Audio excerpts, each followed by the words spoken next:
Hi, this is Glenda, and I'm making today a soap that I'm very excited about. So this is my inspiration for the soap. It's the Sunflowers by Vincent van Gogh. Now this is just one of many of his paintings because he did a series of sunflowers. I think the most famous one has a yellow background, but he actually did a bunch of them. Some of them were not even on a vase. Some of them, the sunflowers, were just on a table. I like that one because it has that teal background, which I like. My light water is at 84, which is room temperature, and oils are at 113.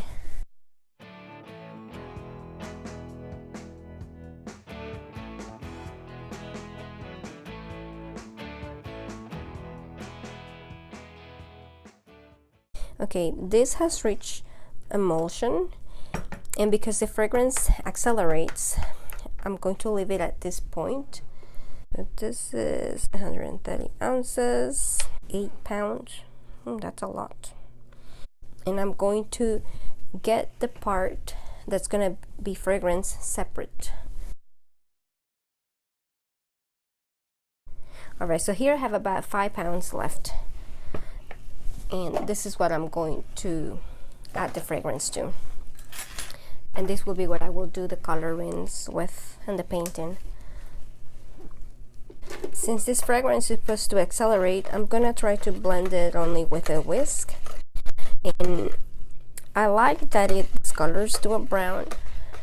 I mean, not that I like it, but I like that I discovered that some of Van Gogh paints, especially these sunflower ones, because of the yellow that he used on it, they've discovered that with exposure to light, that yellow is turning to brown. So I'm like, well, that's similar to my fragrance. Although it's not the exposure to light what's going to be causing it, it's just the vanillin content that is going to turn brown. I've given it a good whisk. Now, because this part of the soap, I'm not going to do any designs with it, and I want to make sure that the discoloration is even, I'm also going to stick blend it for like 10 seconds. Alright, it smells quite good actually. I usually don't like the blends that I make, like it's just a trial and error kind of thing, but this one seems to smell good. Okay, so I'm just gonna pour this. I'm trying to establish how thick the soap bars are going to be. That seems to be pretty good. Alright, so I'm gonna let that do its thing, you know, get hard and solid. And while it does that, I'm going to distribute into the containers to color them. I'm going to put on a screen the colorants that I'm using. I haven't used this many colorants in a while, so hopefully it all goes well. So I found these bottles at King Dollar store, and I mixed the colorants I had with oil in them. I like them because the tops just screw in, so it keeps them secure. I went to the Museum of Natural Science, let me see, it was the end of last year, and they had an exhibit about natural causes or death by natural causes. I'm not sure, but it was different things that could kill you around your home or in accidents, or I don't know. It wasn't too morbid of an exhibit. I found it interesting. And one of the things that they cover were the killers of the Victorian era or of prior times. So it was about substances that at that time they didn't know they were dangerous, but now with the technology and advancements that we have, we know that they are dangerous. One of those things was lead. It's believed that Vincent van Gogh had a habit of licking his brushes. Now, whether this was true or not, we don't know for sure, but that's a theory. That he developed lead poisoning, and that caused a lot of issues with him.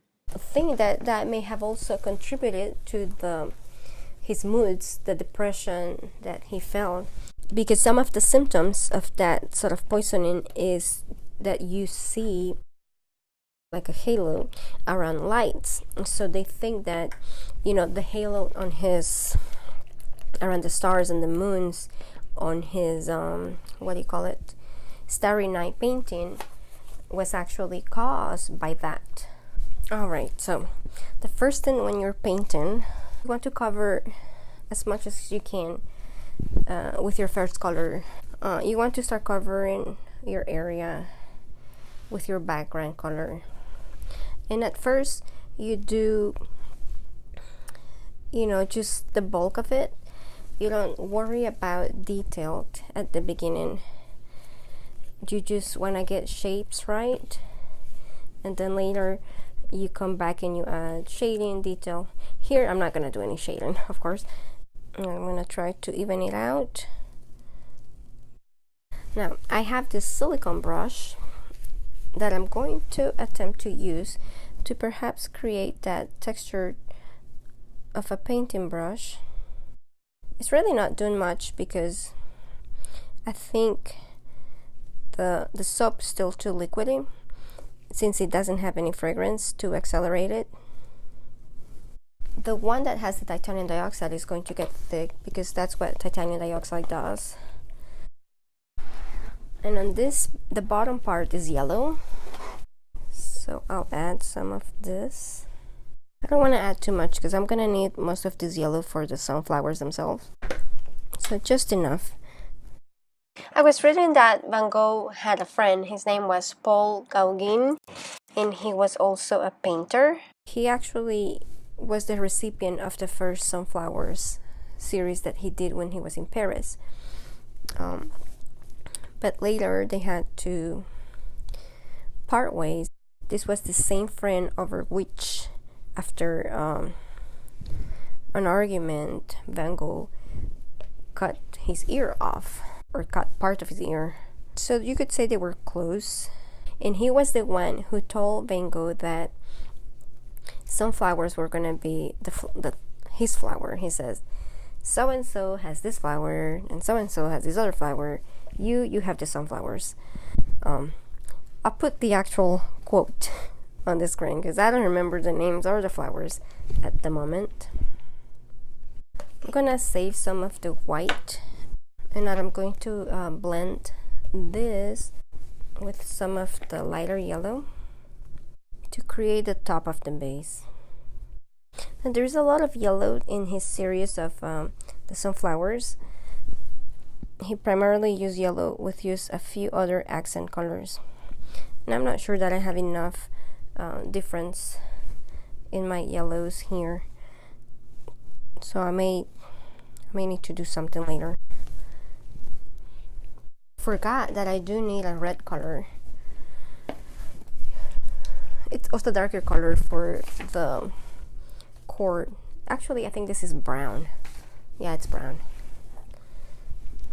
But I don't need a whole lot, so I don't want to use this whole thing. So maybe I'll put a little bit here. That may be too much. And just a little bit of the colorant. Later I may use this to do some outlines if I do them. I'm not sure yet. But now I'm going to start doing the sunflowers themselves. I think I'm going to spoon them in. I think I'm going to have more sunflowers than he did. That's okay. Now this is looking like a dark yellow, but I'm trusting that it's going to lighten up some later on.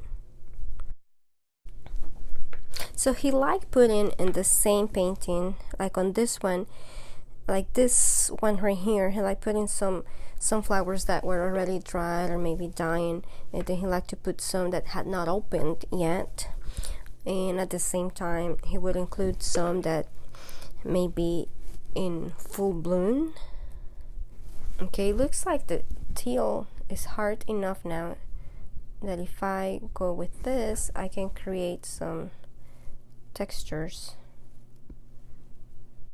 similar to that of a paintbrush.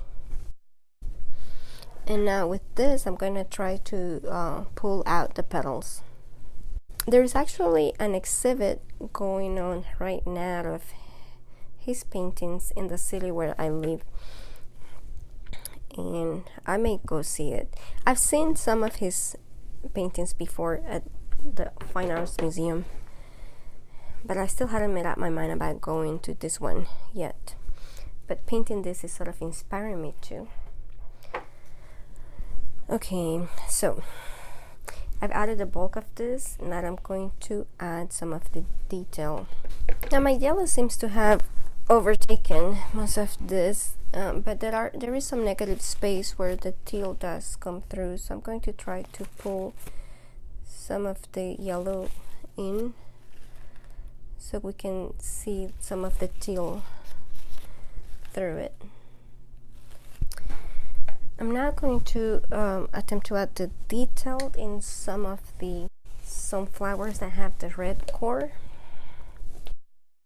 which seem to be that one. And that one. I like how this looks though. Maybe I'll add it on this, a few more. The green is quite thick. So let me think, what should I do with this? So I'm gonna try using a palette knife to do the leaves. Alright, so the green is a little bit too thick for me to do much with. So I'm going to attempt to just put a little bit on this small Ziploc bag and maybe sort of like make the leaves with it. I don't need that much. That might be just enough right now. And then I'll try to draw the leaves with it. And also this stem, that is the one flower that seems to be dying already. And then there are leaves here and there. And some of them have green in the core, probably the ones that are not ready to bloom yet. Okay, that might be enough.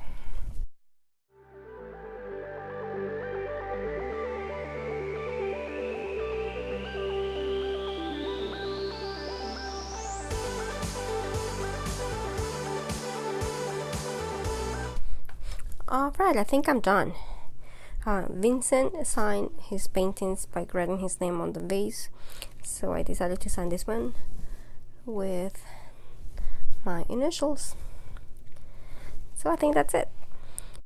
So I'll show you the cutting tomorrow, hopefully, which for you will be just in a few seconds.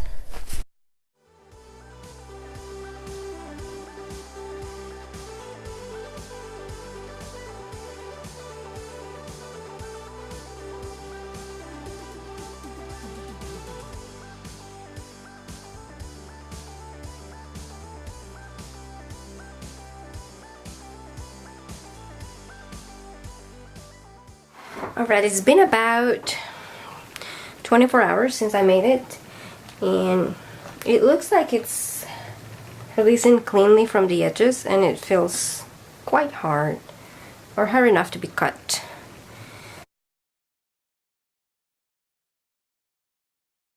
I like the fragrance.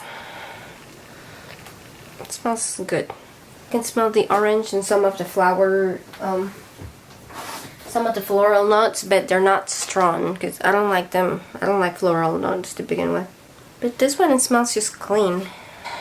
Now, I need to figure out how to cut it. I have here some of the soaps with the love mold, so I may use them as a guide.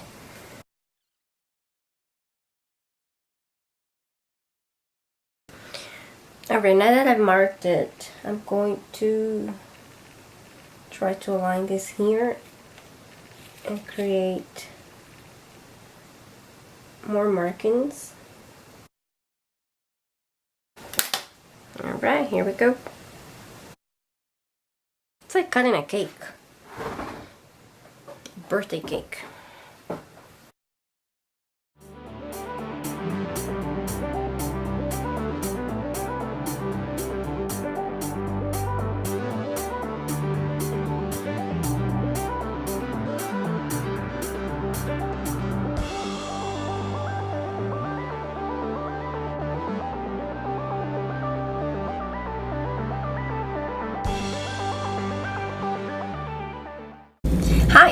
you liked the video, and thank you for stopping by.